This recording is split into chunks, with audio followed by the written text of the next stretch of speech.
എല്ലാവിധ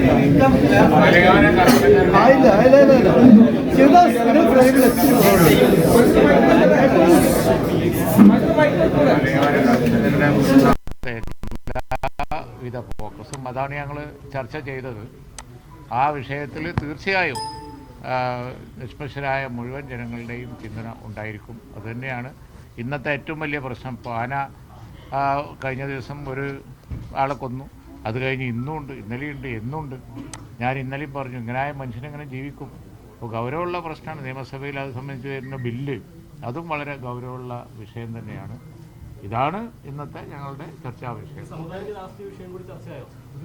മറ്റു വിഷയങ്ങളൊന്നും ഇന്ന് ചർച്ച ആയിട്ടില്ല. കാരണം അതേപോലെ ഒരു മൂവ്മെൻറ്റ് നടത്തുന്നു, അദ്ദേഹം പറയല്ലോ, അതേപോലെ ഒരു മൂവ്മെൻറ്റ് നടത്തുന്നു. അത് ഈ കൃഷിക്കാരുടെ പ്രശ്നമാണ്. ബാക്കി കാര്യങ്ങൾ നേരത്തെ തങ്ങൾ പറഞ്ഞത് തന്നെയാണ് അതിൻ്റെ ക്രസ്റ്റ് എന്ന് പറയുന്നത്. ബാക്കി കാര്യങ്ങൾ UDF മൊത്തത്തിലെടുക്കേണ്ട ഒരു സമീപനമാണ്. ഇന്നലെയും ഞാൻ പറഞ്ഞിരുന്നു, അത് കൂട്ടായി ചർച്ച ചെയ്ത് ഞങ്ങൾ തീരുമാനിക്കും. പക്ഷേ അതിൻ്റെ ഭാരവാഹികൾ തീരുമാനിക്കേണ്ട വിഷയമല്ലേ. UDF ഇനിയിപ്പോൾ അസംബ്ലി ഉണ്ടല്ലോ, എല്ലാവരും അവിടെ ഉണ്ടാവുമല്ലോ. അദ്ദേഹം പറയേണ്ട കാര്യമല്ലേ. അല്ല, ഈ നാട്ടിലെ ജനങ്ങളുടെ പ്രശ്നത്തോടൊപ്പം നിൽക്കുന്ന ഒരു മുന്നണിയല്ലേ UDF. അതുപോലെ തന്നെ UDF മലയോര മേഖലയിലുള്ള ഈ വന്യമൃഗങ്ങളുടെ ശല്യം കൊണ്ട് പൊറുതി മുട്ടിയ ജനങ്ങളുടെ പ്രശ്നങ്ങൾ കണ്ടില്ല എന്നടിക്കാൻ പറ്റുമോ? അതുകൊണ്ട് മുന്നണിയിൽ പ്രതീക്ഷ ഉണ്ടാകുന്നതിൽ തെറ്റില്ല. ബാക്കി മുന്നണിയായിട്ടുള്ള അദ്ദേഹത്തിൻ്റെ ബാക്കി കാര്യങ്ങൾ മുന്നണി കൂട്ടായി ചർച്ച ചെയ്ത് തീരുമാനിക്കേണ്ട വിഷയമാണെന്ന് എനിക്ക് പറയാനുള്ള ഫ്രീഡം. അത് ഞാൻ പറഞ്ഞല്ലോ, അത് അതിൻ്റെ ഭാരവാഹികളൊക്കെ ഉണ്ടല്ലോ, അവർ അധികാരത്തെ കൈവിടണ്ടല്ലോ. ഏതാ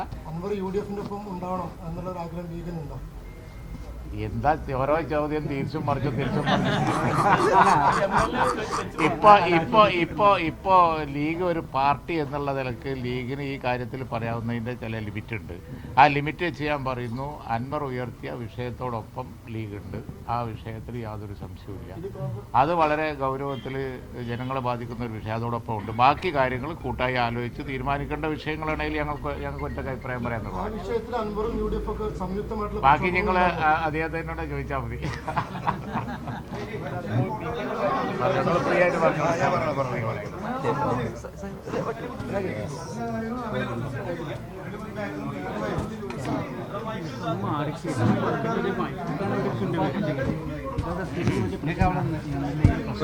ചോദ്യം ആൾറെഡി പറഞ്ഞു കഴിഞ്ഞ കാര്യമില്ലേ, എല്ലാം പറഞ്ഞാണ്. ഇനിയിപ്പോൾ എന്താ ചോദ്യം?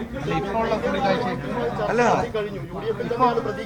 ഞാൻ ഇന്നലെ രാത്രി തൊട്ട് ഇന്ന് രാവിലെയും ഇപ്പോൾ എന്താ പറയുക, ബഹുമാനപ്പെട്ട തങ്ങളുടെ വസതിയിൽ നിന്ന് ഇറങ്ങുമ്പോഴൊക്കെ നിങ്ങളോട് പറഞ്ഞിട്ടുള്ളത് ഇതൊരു രാഷ്ട്രീയ പിന്തുണ തേടിയിട്ട് വ്യക്തിപരമായ അൻവറിൻ്റെ മുന്നണി പ്രവേശനമോ മറ്റു കാര്യങ്ങളോ ബന്ധപ്പെട്ടതല്ല.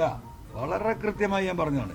ഇപ്പോഴും പറയുന്നു, ഈ വനമേഖലയിലുള്ള മനുഷ്യരുടെ വന്യമൃഗ ആക്രമണവുമായി ബന്ധപ്പെട്ട വിഷയം, അതിലേറെ ഇതിനെ സപ്പോർട്ട് ചെയ്യുന്ന നിയമസഭയിൽ വരുന്ന നിയമ ഭേദഗതി, ഈ രണ്ട് കാര്യത്തിൽ ബഹുമാനപ്പെട്ട തങ്ങളുടെ പിന്തുണ, ബഹുമാനപ്പെട്ട മുസ്ലിം ലീഗ് എന്ന് പറയുന്ന രാഷ്ട്രീയ പാർട്ടിയുടെ പിന്തുണ, അതിൻ്റെ ഉന്നതനായ ഒരു നേതാവ് എന്ന നിലക്ക് ബഹുമാനപ്പെട്ട കുഞ്ഞാടി സാഹിബിനോട് ഈ കാര്യങ്ങൾ വിശദീകരിക്കുകയും ഈ വിഷയത്തിൻ്റെ ഗൗരവം അവർക്ക് അറിവുള്ളതാണ്. എന്നാലും ആ നാട്ടിൽ ജീവിക്കുന്ന, മലയിൽ ജീവിക്കുന്ന ഒരു വ്യക്തി എന്ന നിലക്ക് അതിൻ്റെ വിശദീകരണം അദ്ദേഹത്തോട് നടത്തുകയും പരിപൂർണമായിട്ടും ഈ മലയോര മേഖലയുടെ കർഷകരുടെ വിഷയങ്ങളിൽ, ഈ വിഷയങ്ങളിലും മറ്റു വിഷയങ്ങളിലും മുസ്ലിം ലീഗ് എന്ന പാർട്ടിയുടെയും UDFൻ്റെയും പൂർണ്ണമായ പിന്തുണ ഈ പ്രശ്നങ്ങൾ പരിഹരിക്കാനുണ്ടാകും. നിയമസഭയിൽ ഈ ബില്ലിനെ എതിർക്കാനുള്ള എല്ലാ നടപടികളുണ്ടാകും. അതിൻ്റെ മുമ്പായിട്ട് പാർട്ടിപരമായിട്ട് വല്ല സമരങ്ങൾ അവരാലോചിക്കുന്നുണ്ട്. ഇത്രയേ ഇപ്പോൾ ഒന്നും ഉണ്ടായിട്ടുള്ളൂ.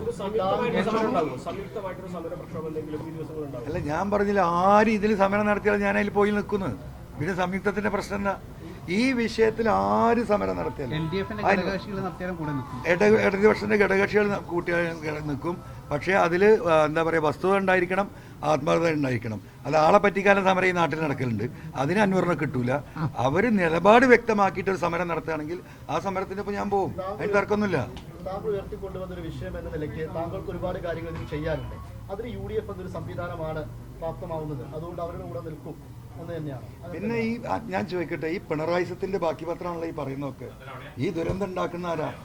ഇത് കേന്ദ്ര ഗവൺമെന്റാണ് വനത്തിന്റെ വലിയ എന്താ പറയുക ഓണർഷിപ്പ് ഉള്ളത്. സ്റ്റേറ്റിന് പരിമിതി ഉണ്ട് എന്നത് വസ്തുതയാണ്. കേന്ദ്രമാണ് പ്രശ്നം ഉണ്ടാക്കുന്നത്. ഞങ്ങൾ എന്ത് ചെയ്യുമെന്നും പറയുന്ന മുഖ്യമന്ത്രിയും കൈമലർത്തുന്ന വനമന്ത്രിയുടെ മുന്നിൽ സംസ്ഥാന ഗവൺമെന്റിന്റെ സംസ്ഥാന വന നിയമത്തിലാണ് ഈ അമെൻമെന്റ് വരുന്നത്. അതിന്റെ ഉത്തരവാദിത്വം ഈ ഗവൺമെന്റിന് മാത്രമാണ്. അപ്പോൾ അതിൽ നിന്ന് അവർക്ക് മാറി നിൽക്കാൻ പറ്റുമോ? അപ്പോൾ സ്വാഭാവികമായിട്ട് ആ ഗവൺമെന്റിനെ താഴെ ഇറക്കാൻ പരിശ്രമിക്കുന്ന ആരാ അവിടെ? UDF ആണ്. ആ പരിശ്രമത്തോടൊപ്പം ഞാൻ നിൽക്കും.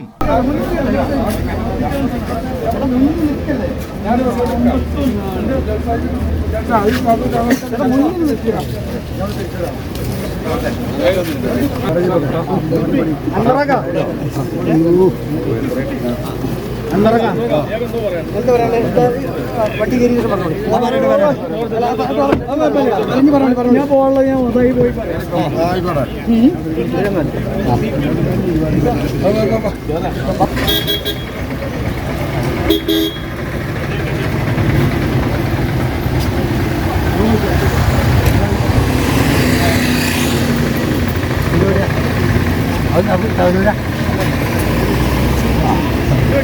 ആയിക്കോട്ടെ, നോക്കാം, ഞാൻ വിളിക്കാം,